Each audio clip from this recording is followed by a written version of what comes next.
जैसे एग्जांपल के लिए मेरे पास क्या है, एक कंपोनेंट है। आज हम लोग एक सिंगल कैविटी के लिए एक क्या बनाएंगे, एक टू प्लेट मोल्ड को क्रिएट करेंगे। हेडिंग डाल दीजिए टू प्लेट मोल्ड को हम लोग डिजाइन करेंगे, which is the solid core and cavity. Solid core और कैविटी रहेगा इसके लिए, ठीक है। जनरली इसकी लेंथ और विड्थ हम लोग कैसे डिसाइड करेंगे, डिपेंडिंग अपॉन द मशीन, ठीक है। जो भी मशीन इसके लिए अवेलेबल रहेगी उसके हिसाब से। अच्छा, कल इसका हम लोगों ने प्रोजेक्टेड एरिया देखा था। तो अगर मैं बोलूं कि मोल्ड डिजाइन को अगर मुझे स्टार्ट करना है, if I want to start the mould designing of any component, ठीक है, अगर मैं किसी कंपोनेंट के लिए मोल्ड के डिजाइन को अगर स्टार्ट करता हूं, तो what will be the first step for that. First step क्या होगी मोल्ड डिजाइन करने के लिए, है ना, टनेज कैलकुलेशन करनी पड़ेगी। अब टनेज कैलकुलेशन मतलब किस चीजों के ऊपर डिपेंड करती है टनेज कैलकुलेशन, कंपोनेंट का projected area and the injection pressure. लेकिन उसके पहले हम लोगों को कंपोनेंट का प्रोजेक्टेड एरिया निकालना पड़ेगा और हमको ये देखना पड़ेगा कि कितनी टन की मशीन हमारे पास अवेलेबल है, 30 टन की, 50 टन की, 80 टन की, या फिर कितनी टन की मशीन अवेलेबल है। मैक्सिमम कितनी भी बड़ी हो सकती है भाई, ठीक है, 100 टन की, 200 टन की, 250 टन की, 300 टन की, depending upon the component projected area, ठीक है। ओके, अब देखो यहाँ पर अगर मैंने बोला कि भाई ये कंपोनेंट है तो इसका प्रोजेक्टेड एरिया मतलब कैसे डिसाइड होगा। प्रोजेक्टेड एरिया डिसाइड कैसे होगा कि भाई ये जो कंपोनेंट है इसका लेआउट हम लोग किस तरह से रख रहे हैं, इसका लेआउट हम लोग किस तरह से रख रहे हैं, ठीक है। मतलब इसका लेआउट कैसा है, इसका लेआउट किस तरह से है, कुछ इस तरह से। कल हम लोगों ने इस कंपोनेंट के लिए प्रोजेक्टेड एरिया निकाला था, कितना प्रोजेक्टेड एरिया था, 11,000 mm², राइट और रॉन्ग, ऐसा ही था। मतलब अगर मैं इस कंपोनेंट को अगर इस डायरेक्शन से अगर देखूंगा, इस डायरेक्शन से अगर मैं देखूंगा, तो ये वाला जो पोर्शन रहेगा ये है हमारा प्रोजेक्टेड एरिया, ठीक है। मतलब which is projecting on one plane, ये क्या है, किसी एक प्लेन पे क्या हो रहा है, प्रोजेक्ट हो रहा है, that's why projected area. Clear है, ठीक है। तो इस कंपोनेंट के लिए प्रोजेक्टेड एरिया एक बार फिर देख लेते हैं इसके लिए, ठीक है। कैसे डिसाइड करेंगे प्रोजेक्टेड एरिया, देखो यहाँ पर हमारे पास एक कमांड है, इसका मैं इस्तेमाल करूंगा। Component, total component projected area, calculate the area specific plane. एक स्पेसिफिक प्लेन ले लीजिए, मैंने एक प्लेन ले लिया and click okay. You will get some parameters, dimension, आपको कुछ डायमेंशन मिलेंगे। तो यहाँ पर आपको क्या मिला, ये देखो, see this is the projected area which is the 10,994, मतलब कितना हुआ, 11,000, ठीक है। कस्टमर के पास कितने टन की मशीन अवेलेबल है भाई, कस्टमर के पास जो मशीन अवेलेबल है वो 30 टन की मशीन अवेलेबल है, ठीक है। इवन 50 टन की मशीन भी अवेलेबल है, लेकिन 30 टन की मशीन पर अगर बन सकता है तो 30 टन की मशीन का इस्तेमाल करेंगे हम लोग, राइट, ठीक है। अब मुझे बताओ जल्दी से, इसका जो प्रेशर है वो है 200 megapascal. How much, 200 megapascal example के लिए, ठीक है। 30 टन की मशीन का जो प्रेशर है, मैक्सिमम प्रेशर, वो है 200 मेगापास्कल। तो अगर मैं बोलूँ 11,000 multiply by 200 divide by 1 lakh, तो कितना हुआ, जल्दी से मुझे बताओ कैलकुलेट करके, 22 टन, ठीक है। 22 टन। मैं इसके अंदर क्या ऐड करूंगा, ये 22 टन निकला है, ये क्या है भाई, बेसिकली क्या निकला है, ये निकला है कि अगर मैं 1100 mm² के एरिया के ऊपर अगर मैं 200 मेगापास्कल का अगर प्रेशर अप्लाई करूंगा, तो ये मोल्ड क्या हो जाएगा, ओपन हो जाएगा। मतलब इसके ऊपर जो फोर्स मैं लगाऊंगा ना, प्लास्टिक मटेरियल का जो फोर्स लगाऊंगा, ये क्या कर देगा, मोल्ड को ओपन कर देगा। हम लोगों ने ये फोर्स को निकाला है, इसको ही बोलते हैं सेपरेटिंग फोर्स, हम लोगों ने इस फोर्स को निकाला है। तो ये वाला जो 22 टन का जो फोर्स है ना, 22 टन के फोर्स से ज्यादा होना चाहिए हमारा मोल्डिंग मशीन का फोर्स, ठीक है। तो 22 टन क्या निकाला है हम लोगों ने, 22 टन, ये वो फोर्स है जो इस मोल्ड को ओपन करने के लिए काफी है, बाय द प्लास्टिक मटेरियल, ठीक है। और हम लोगों को क्या करना है, क्लैंपिंग फोर्स निकालना है। तो clamping force should be more than separating force. Clear हुआ, राइट। तो 22 टन, ठीक है। तो plus 10% factor of safety add करो, at the 10% factor of safety, ठीक है। You will get about two 10% कितना होगा 22 टन का, 2.2, मैं बोल सकता हूं 25 टन के क्या होना चाहिए, ऊपर होना चाहिए। I am taking 10% factor of safety. Why 10% factor of safety में क्यों ऐड कर रहा हूं, मैंने बोला 25 टन के ऊपर होना चाहिए। I have added 10% factor of safety. मेरी मशीन जो है वो सिंगल कैविटी के लिए बिल्कुल सही है, लेकिन अगर मैं मल्टी कैविटी की बात करूंगा, तो मल्टी कैविटी में आपको क्या लगता है 30 टन की मशीन काम करेगी क्या, इसका प्रोजेक्टेड एरिया कितना है, 11,000 मल्टी कैविटी हो गया तो मल्टीप्लाई बाय 2, ठीक है। Then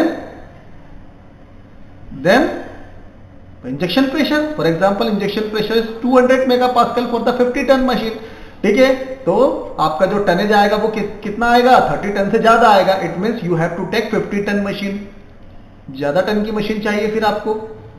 your tonnage will be about to 44 ton, then you have to take 50 ton machine, ठीक है। और अगर मैं 50 टन की मशीन बोलूंगा तो भाई हमारा जो कंपोनेंट है 14 ग्राम का था, ठीक है। तो 14 ग्राम का था मतलब मल्टीप्लाई बाय 2, मतलब टोटल दो कंपोनेंट कितने हो गए, 28 ग्राम के। Then we have to add runner also, 10% हम लोगों ने रनर के लिए और फीड सिस्टम के लिए लिया। तो 28 ग्राम प्लस 2.8, चलो 10 ग्राम नहीं, ज्यादा लेंगे हम लोग, 5 ग्राम ले लेते हैं। तो 28 प्लस 5 ग्राम मतलब कितना हुआ, 33 gram. Then we need for 2 cavity we need about two 33 gram. Change हो गया पैरामीटर, लेकिन यहां पर हम लोग 30 टन की मशीन में सिर्फ एक सिंगल कैविटी को क्रिएट कर रहे हैं, ठीक है। We are creating only single cavity in 30 ton machine, clear है, ठीक है।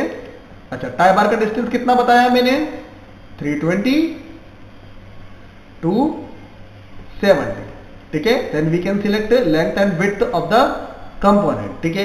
उससे पहले हमको यह देखना पड़ेगा कि जो कंपोनेंट है, देखो जब भी आपके पास कोई भी कंपोनेंट हो ना, उस कंपोनेंट को पहले सभी तरफ से हमको एनालिसिस करना पड़ेगा, देखना पड़ेगा, ठीक है। एनालिसिस में आप एक चीज बोल सकते हो, which is the visual analysis. Visual analysis मतलब क्या है कि आपको कंपोनेंट को सेक्शन व्यू काट के ये देखना पड़ेगा कि इसके अंदर जो ड्राफ्ट है वो सही है कि नहीं। मतलब draft should be positive way, है ना, पॉजिटिव वे में ड्राफ्ट होना चाहिए। जैसे एग्जांपल के लिए अगर ये रेडियस है तो ये देखो पॉजिटिव ड्राफ्ट है, लाइक दिस। अगर मैं आपको बोलूंगा कि where will be the parting line और पार्टिंग सरफेस, यहां पर पार्टिंग लाइन और पार्टिंग सरफेस कहां होगी कंपोनेंट के लिए मुझे बताएगा। लेकिन अभी मैं ले सकता हूं क्या इस कंडीशन में, नहीं ले सकता। Then we have to take parting line और पार्टिंग सरफेस ऑन मिड, हमको मिड में लेना पड़ेगा। आया कि नहीं समझ में, ताकि हमारा जो ये वाला पोर्शन रहेगा ये क्या बन जाएगा, ये बन जाएगा कोर, और this will become cavity. Clear हुआ कि नहीं, आया कि नहीं समझ में, नहीं हुआ, चलो फिर से एक और बार। मैंने, अरे एनिमेशन की आवश्यकता नहीं है, अब आप ये समझे जरा थोड़ा सा। देखो अगर मैंने बोला कि मैंने यहां पर पार्टिंग सरफेस लिया, ये मेरा कोर और कैविटी है, ठीक है। ये तो ये ऊपर वाला पोर्शन क्या बन गया, ये ऊपर वाला पोर्शन क्या बना मेरा, ये मेटल है। जो मैं हैश कर रहा हूं वो क्या है, मेटल है। तो क्या बताओ इसमें से कंपोनेंट निकलेगा क्या, अटक जाएगा, बिल्कुल सही। तो ये अटक गया, यहां पर ये अटक गया, तो भाई ये अटक गया, इसका मतलब ये जो ड्राफ्ट हुआ, ये जो अंदर की तरफ ड्राफ्ट हुआ, ये नेगेटिव ड्राफ्ट है ना, नेगेटिव ड्राफ्ट है। तो मुझे नेगेटिव ड्राफ्ट नहीं लेना है, दैट्स व्हाई मैं यहां पर पार्टिंग लाइन और पार्टिंग सरफेस कहां पर लूंगा, it will be on centre, यहां पर इसके सेंटर में लूंगा, ठीक है। अभी हमारे पास जो कंपोनेंट है कैसा है, वो फ्लैट टाइप का कंपोनेंट है, फ्लैट कंपोनेंट है, ठीक है। दैट्स व्हाई हमको ये चीज समझ में आ रही है, ठीक है। अभी आपके पास जो कॉम्प्लेक्स कंपोनेंट आएंगे तब आपको और चीजें समझ में आएंगी। क्लियर हुआ, तो मतलब इन दोनों के बीच में हमारा क्या आएगा, पार्टिंग सरफेस क्रिएट होगा, ठीक है। तो मैं यहाँ पर क्या करता हूँ, एक प्लेन ले लेता हूँ, which is nothing but bisector plane.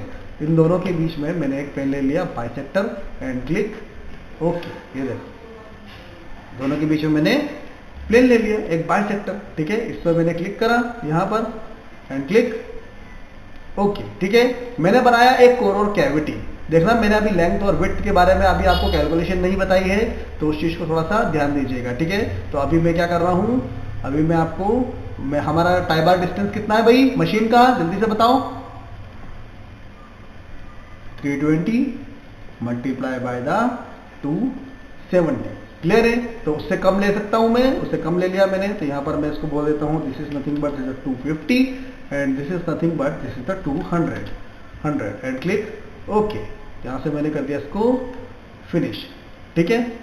ये क्या हो गया इसका लेंथ और विड्थ,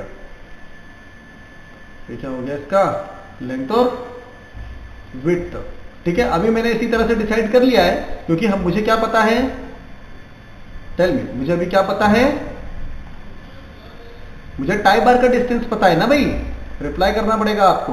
मुझे टाई बार का डिस्टेंस पता है, ठीक है, दैट्स वाई। ठीक है, अब मैं इसका क्या बना रहा हूँ, कोर क्रिएट कर रहा हूँ। ठीक है, just I am creating a core. ठीक है, चलो मैं इसका कोर बनाता हूँ। See this is nothing but this is the core plate. यहाँ पर अब कोर प्लेट की, अब यहाँ पर क्वेश्चन अगेन आएगा कि मैं कोर प्लेट की थिकनेस कैसे डिसाइड करूंगा। How we can decide the core plate की थिकनेस, थिकनेस कैसे डिसाइड करूं। ठीक है, कैसे थिकनेस डिसाइड करूं। चलो उससे पहले हम लोग कैविटी की थिकनेस डिसाइड करते हैं। How we can decide the cavity की थिकनेस। ठीक है, कैविटी की थिकनेस में कैसे डिसाइड कर सकता हूं। चलिए, तो अब मैंने क्या करा, यहां पर मैंने इसको एक्सट्रूड कर रहा हूं।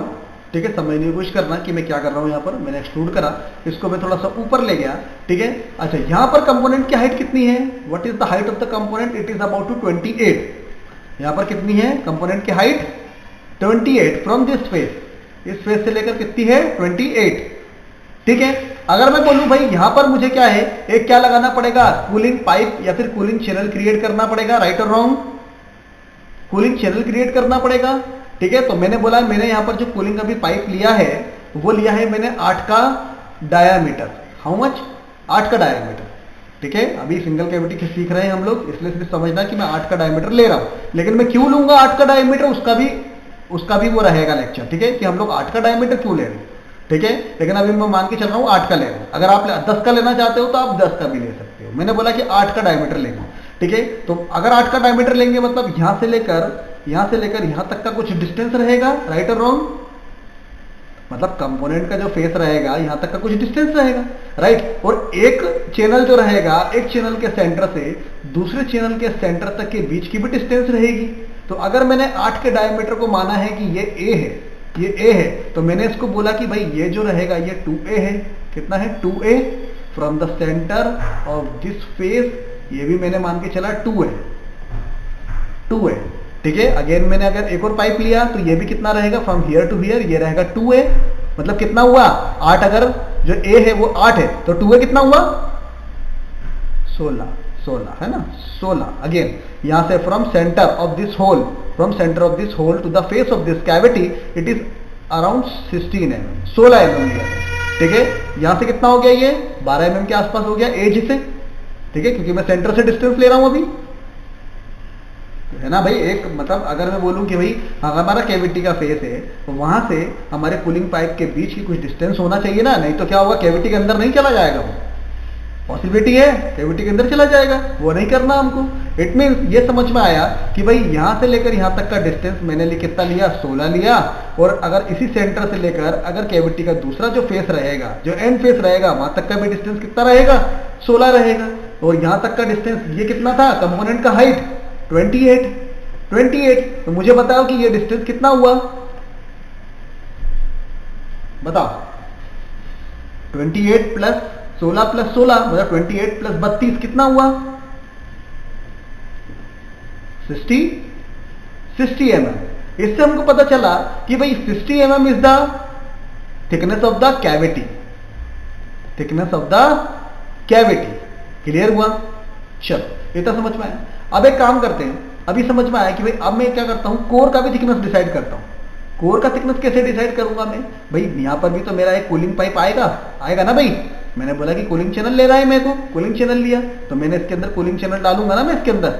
ठीक है, तो अगर मैं प्लेट की बात करूं तो यहां से लेकर यहां तक का डिस्टेंस ही कितना रहेगा, again 16 mm। Why, because the diameter is about to 8 mm, that's why from here to here, from here to here this is the 16 mm and from here to here this is the 16 mm again। समझ में आ रहा है कि नहीं। तो मतलब ये कितना हुआ from here to here,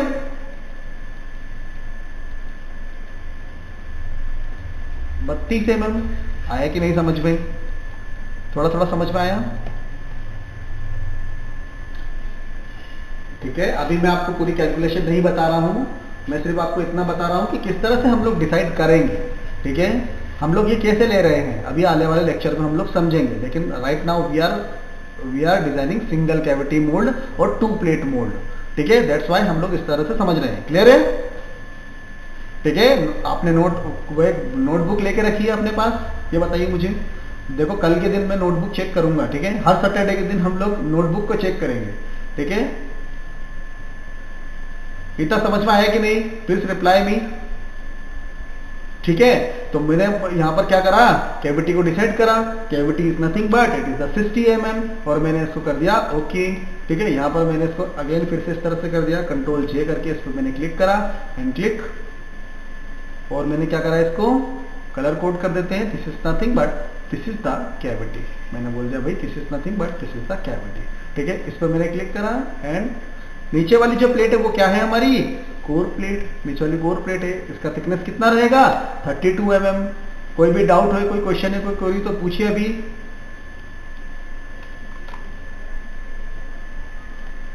ठीक है, समझ में आया, इतना समझ में आया। ठीक है, अब मैंने क्या करना है भाई, अब यहां पर आपको नजर आ रहा है कि भाई this is nothing but this is the cavity वाला पोर्शन, ये कैविटी वाला ब्लॉक है। ठीक है, मुझे इसके अंदर से कैविटी को निकालना है, तो कंट्रोल एच करके देखो जरा, यहां से कैविटी निकल पाएगा क्या अभी, राइट नाउ मैं इसको निकाल सकता हूं क्या कैविटी को यहां से, अरे भाई नहीं निकाल सकता ना, देखो निकाल सकता हूं क्या कैविटी को यहां से, डिफाइन तो था, लेकिन मैंने श्रिंकेज वैल्यू क्यों नहीं ऐड करा, देखो उसका कारण है इसका एप्लीकेशन। क्या है इसका एप्लीकेशन, चलो बताओ, ये क्या काम करता है, सोप रखने के लिए। अच्छा, सोप रखने के लिए अगर मुझे बताओ कि भाई ये सोप रखने की चीज है, तो सोप रखने की चीज है तो इसके अंदर साबुन क्या इस तरह से फिट होगा क्या, बिल्कुल एकदम, हाँ 0.5 के टॉलरेंस के साथ फिट होगा क्या साबुन इसके अंदर, कि फिटिंग करोगे आप, नहीं ना। ये इसका एप्लीकेशन ऐसा है कि इसके अंदर अगर आप इसको ऐसे भी क्रिएट करोगे तो कोई फर्क नहीं पड़ता, जो साबुन का साइज है वो इसके अंदर आएगा, राइट। तो ये फिटमेंट का कंपोनेंट नहीं है, इससे जो भी कंपोनेंट क्रिएट होगा इस डाई से, वो एक कंपोनेंट दूसरे कंपोनेंट के ऊपर तो फिट हो ही जाएगा पैकिंग के लिए, क्यों, क्योंकि एक ही डाई से निकला है। तो that's why for the application, हम लोगों ने एप्लीकेशन के हिसाब से हम लोगों ने इसमें श्रिंकेज प्रोवाइड कराने की जरूरत नहीं है, देयर इज नो नीड।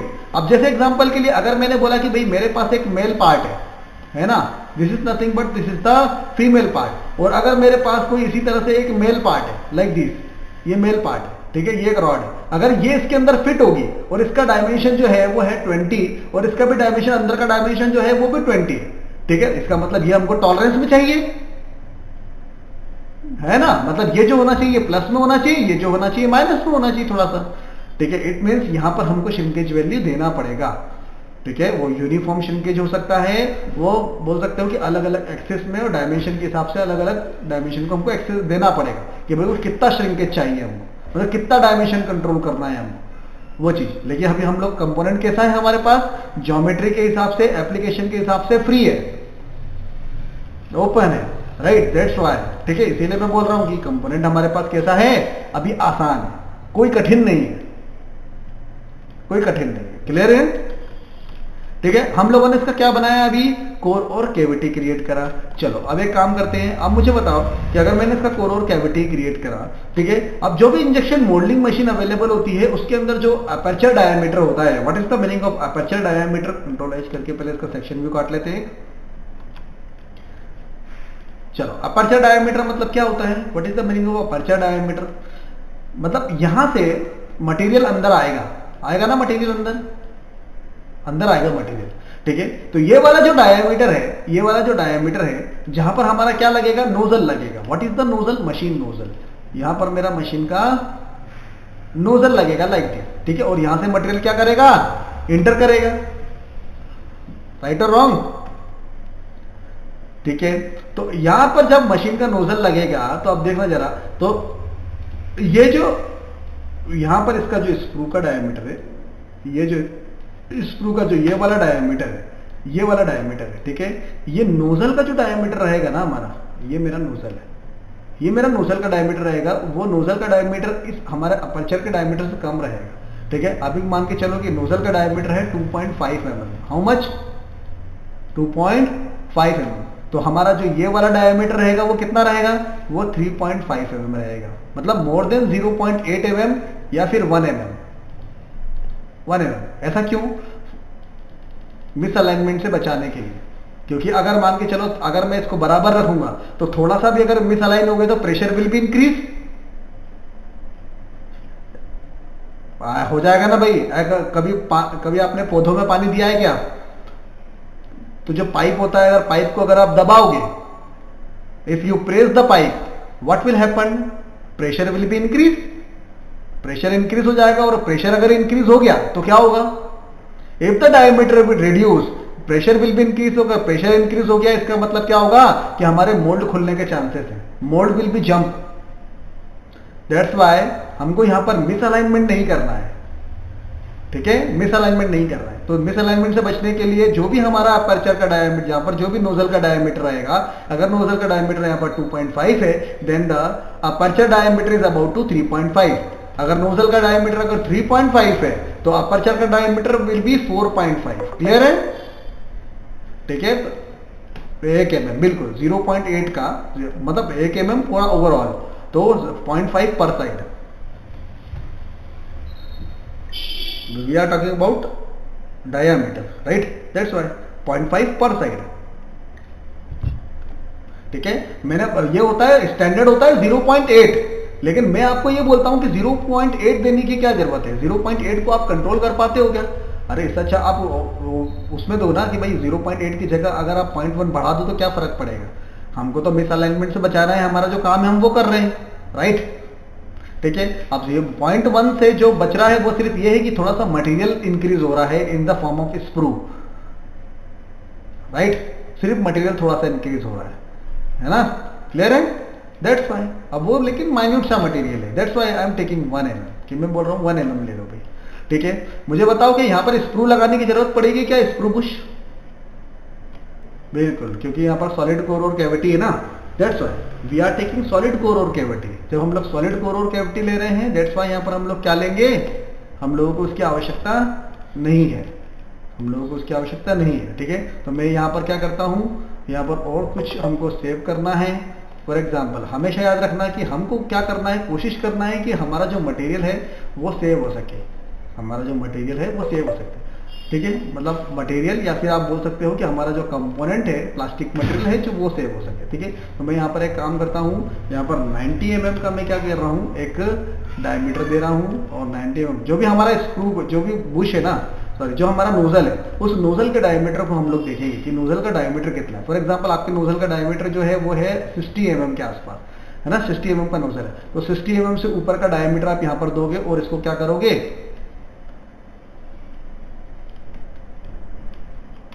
इसको क्या करोगे, यहाँ पर डिस्टेंस दोगे, कि भाई यहाँ पर मैंने बोल दिया कि भाई 15 mm का मैंने डिस्टेंस दे दिया, क्लियर है, ठीक है, या फिर चलो 10 mm का मैंने डिस्टेंस दे दिया, इनफ है ना। यहाँ पर अगर मुझे रजिस्टरिंग लगानी है तो, ठीक है, यहाँ से इसमें से मैंने कर दिया subtract from this and click okay, ठीक है, अगर मुझे यहाँ पर रजिस्टरिंग लगानी है, दैट्स वाई, ठीक है। यहाँ पर इसको हटा देता हूँ मैं, ठीक है, मैंने कितना बोला था, 3.5 का, 3.5 का डायामीटर, तो यहां पर रहेगा 3.5, और यहां पर नीचे जाएगा भाई ये वाला पोर्शन, इसको मैंने कर दिया इस तरह से, इसको मैंने कर दिया भाई x2 सी x2।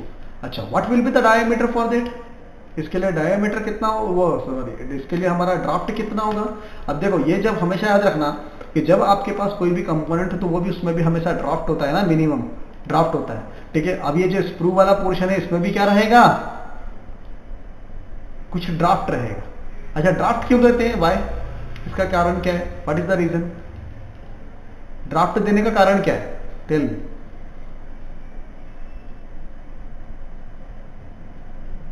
नहीं भाई देखो, मेरे पास अगर मान के चलो ये कंपोनेंट है जिसके अंदर कोई भी ड्राफ्ट नहीं है, इसके अंदर क्या नहीं है, कोई भी ड्राफ्ट नहीं है, ये ऊपर वाला जो पोर्शन है वो क्या है, मेरा कैविटी, और यही वाला जो है ये क्या है भाई, ये मेरा कोर है। What is this, this is the core. अच्छा, अगर मैं यहां से कोर, जब ये बन के तैयार हो गया, अगर ये हमारा जो कंपोनेंट है ये अगर बन के तैयार हो गया, और अगर मैं इसको निकालूंगा तो मुझे बताओ कि इस पॉइंट से लेकर इस पॉइंट तक इसमें क्या लगेगा, फ्रिक्शन लगेगा इस कंपोनेंट को निकलते समय, क्यों, क्योंकि ये 90 पे है, 90 डिग्री पे है, दैट्स व्हाई। अच्छा, अब आप जरा ध्यान से देखना, अगर मैंने बोला कि भाई मैंने क्या करा, इस तरह से कंपोनेंट का ड्राफ्ट दिया मैंने, देखना स्मॉल ड्राफ्ट दिया, बहुत ज्यादा स्मॉल ड्राफ्ट दिया। अब इसका जो कोर है, अब इसके कोर को जरा सा 0.1 निकालो, बस सिर्फ 0.1 आप निकालो बाहर, क्या होगा, what will happen there, contact area क्या हो जाएगा, अरे कॉन्टेक्ट कम क्या, कॉन्टेक्ट एरिया खत्म हो जाएगा। जैसे ही आपने निकालोगे ना, एक कंपोनेंट से कोर का कॉन्टेक्ट एरिया खत्म हो गया, राइट। ठीक है, तो दैट्स वाई हम लोग वहां पर ड्राफ्ट देते हैं फॉर द इजी इजेक्शन, ताकि इसका इजेक्शन हो जाए इसी तरीके से। अब ये ड्राफ्ट, ये जो स्प्रू होता है ना, स्प्रू का जो ड्राफ्ट का जो एंगल होता है वो 2 डिग्री से लेकर 5 डिग्री के बीच में होता है। ठीक है, अब ये डिपेंड करता है इसकी लेंथ के ऊपर। अगर इसकी लेंथ बहुत ज्यादा होगी ना तो मटेरियल ज्यादा वेस्ट होगा, लेकिन हम लोग नहीं चाहते कि मटेरियल ज्यादा वेस्ट हो। ठीक है, लेंथ ज्यादा होगी तो हम लोग लेंथ ज्यादा रखते भी नहीं है, क्यों रखें भाई लेंथ ज्यादा। ठीक है, मैं तो बोलता हूँ कि इसको और नीचे ले लेंगे, जो भी उसका नोजल का डायमीटर है ना, नोजल के डायमीटर को लेकर यहाँ पर ऐसा डायमीटर बना देंगे और उसके रेडियस से इसको क्या कर देंगे, फिल कर देंगे, और यहाँ से हमारा डायमीटर चालू करेंगे। ठीक है, जिससे क्या होगा, हमारा स्क्रू छोटा बनेगा और मटेरियल कम वेस्ट होगा। आया समझ में, समझ में आया। ठीक है, तो 2 डिग्री से लेकर 5 डिग्री मैंने बोला। In some critical cases we can take 1 degree to 1.5 degree also. भाई 1 डिग्री टू 1.5 डिग्री भी हम लोग ले सकते हैं। ठीक है, तो चलो अब मैं यहां पर 2 डिग्री ले लेता हूं। ठीक है, ले लेते हैं 2 डिग्री, सी 2 डिग्री, और यहां पर मैंने इसको क्या कर देता हूं, unite with this component and click okay. See ठीक है, क्लियर हुआ कि नहीं, ये हुआ। अब इस कंपोनेंट को क्या इसके अंदर से मैं सब्सट्रैक्ट नहीं करना है, 1 मिनट, सब्सट्रैक्ट कर देते हैं फ्रॉम हियर। ठीक है, इसको कर दिया मैंने, ओके। चलो अब ये क्या बन गया है हमारा, we have created core and cavity for this single cavity component. हम लोगों ने सिंगल कैविटी कंपोनेंट के लिए क्या बनाया है, एक कोर और कैविटी बनाया है, और this is nothing but this is the part of component. ये कंपोनेंट का पार्ट है जिसको बाद में हम लोग क्या करेंगे, कट करेंगे। तो this is nothing but this is the waste material, this is the waste material. आया कि नहीं समझ में, थोड़ा थोड़ा क्लियर हुआ।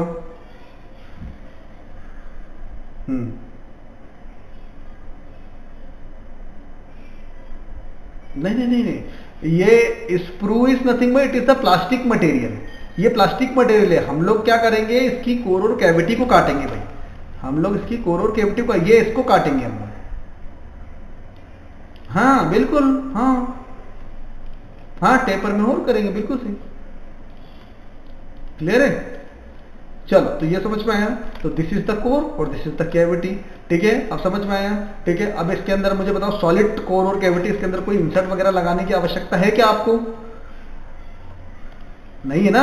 ऐसी कोई भी चीज इसके अंदर लगाने की हमको आवश्यकता नहीं है। अब मैं क्या बनाऊंगा, इसका इजेक्शन सिस्टम बनाऊंगा। उससे पहले मुझे क्या बनाना पड़ेगा, स्पेसर। चलो मैं इसका स्पेसर क्रिएट करता हूं। ठीक है, चलो स्पेसर क्रिएट करता हूं। तो स्पेसर क्रिएट कैसे करेंगे भाई, यहां पर मैं एक काम करता हूं, इस पर क्लिक करा मैंने, यहां पर एक प्लेन ले लिया। ठीक है, यहां पर स्केच के लिए प्लेन ले लिया। यहां पर यहां से यहां तक का जो डिस्टेंस है, 1 मिनट, ये मैंने क्या बनाया, रेक्टेंगुलर बनाया,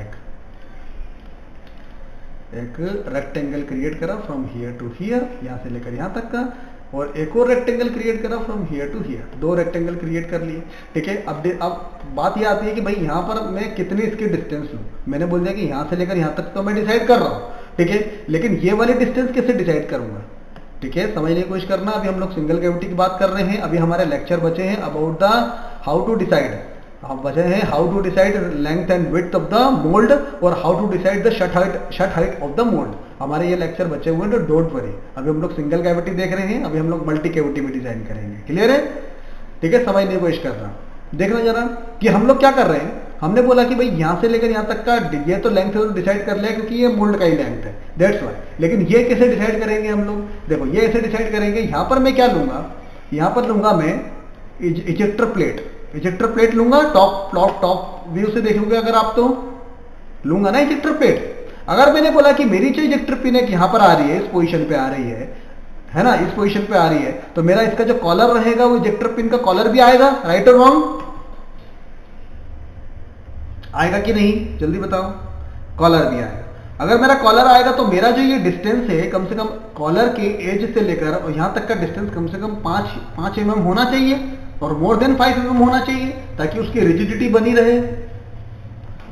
ठीक है, तो कंपोनेंट्स की एज से मैं बोलता हूं कि हमेशा 20 mm की डिस्टेंस होना चाहिए from the component as it should be about to 20 mm distance, है ना, 20 mm की डिस्टेंस होनी चाहिए। तो मैं इसको बोलता हूँ भाई यहाँ से लेकर यहाँ तक का मैंने इसको 35 mm का डिस्टेंस ले लिया है, ठीक है। From here to here this is about to 20 mm distance, ये 35 mm का डिस्टेंस हो गया, from here to here 35 mm का डिस्टेंस हो गया, ठीक है। अब मैंने इसको क्या करना है, क्या करना है भाई, इसको एक्सट्रूड करेंगे। चलो अब इसकी हाइट कैसे डिसाइड करेंगे, how we can decide the height. चलो मुझे बताओ कि ये हाइट कैसे डिसाइड करेंगे। मैंने आपको मोल्ड बेस बताया था, थोड़ा सा समझने की कोशिश करना, ठीक है। देखो यहां पर मुझे क्या लेना है, बताओ मुझे।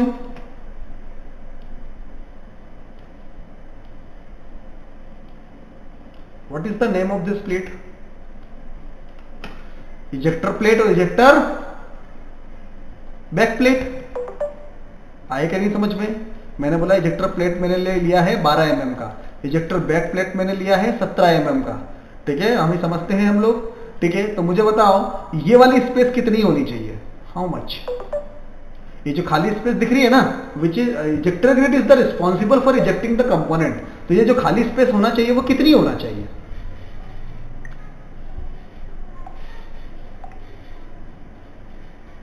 सॉरी, बिल्कुल, very good, more than component. मतलब कंपोनेंट का हाइट कितना है 28, मतलब more than component height we can take 10 mm because mold is very small, ठीक है, 20 mm and click okay. This is nothing but this is the complete mold base for the single cavity, ठीक है। अभी इसके अंदर हम लोगों ने क्या नहीं ऐड करा है, अभी इसमें बहुत सारी चीजें ना बनाई। जैसे हम लोगों ने गाइड पिलर, गाइड बुश को क्रिएट नहीं करा क्योंकि उसको हम लोगों ने कैलकुलेशन नहीं देखी। हम लोगों ने एयर वेंट सिलेक्शन नहीं किया है क्योंकि हम लोगों ने उसकी कैलकुलेशन नहीं करी है। हम लोगों ने लेंथ और विड्थ को अभी उस हिसाब से डिसाइड नहीं किया जिस हिसाब से डिसाइड करते हैं मैन्युफैक्चरिंग एस्पेक्ट से, ठीक है। मोल्ड की शट हाइट को हम लोगों ने वैसे डिसाइड नहीं किया है जैसे हम लोग मैन्युफैक्चरिंग एस्पेक्ट से डिसाइड अभी पूरी तरह से करते हैं। We just got some idea, हम लोगों को एक आइडिया, मैंने सिर्फ एक आइडिया दिया है ताकि हम लोग सिंगल कैविटी मोल्ड को क्रिएट कर सके। We have just we got just some idea, है ना, हमको सिर्फ आइडिया मिला है ताकि सिंगल कैविटी मोल्ड को हम लोग with the mould base create कर सके। आया क्या नहीं समझ में, सभी को समझ में आया, क्लियर हुआ, ठीक है। This is a single cavity mould. अभी मैंने इसके अंदर इजेक्टर पिन वगैरह इजेक्शन सिस्टम कुछ भी नहीं बनाया है भाई, मैंने just I have created single cavity mould with the mould base. हम लोगों ने सिर्फ एक मोल्ड बेस क्रिएट करा है, क्लियर है सभी को, इतना सभी बना पाओगे।